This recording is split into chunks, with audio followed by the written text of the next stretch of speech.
halkani waa Hirshabelle TV.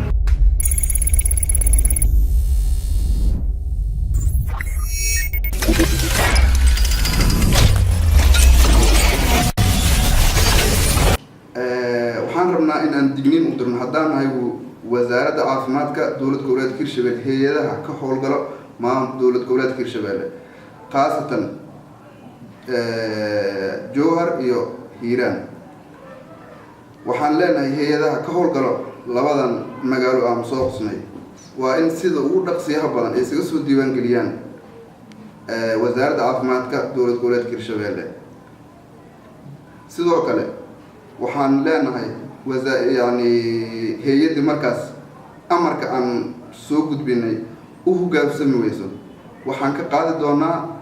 tilaabo sharci waafaqsan iyo markaas waxyaabo markaas sharci u yaalo anagoo raacin sharci u yaalo wasaaradda caafimaadka dowlad goboleedka Hirshabelle ma jiraan hadda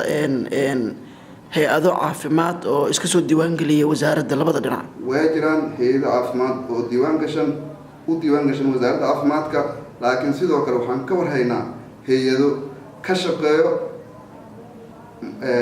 dowlad goboleedka Hirshabelle isla markaasna wax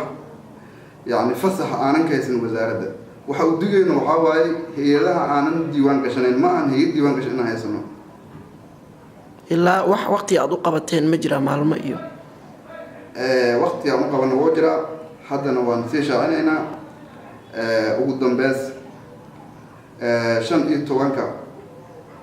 bisha Maarso aan u gudbinay in markaas isku soo diiwaan geliyaan fursadaha haysataan waqti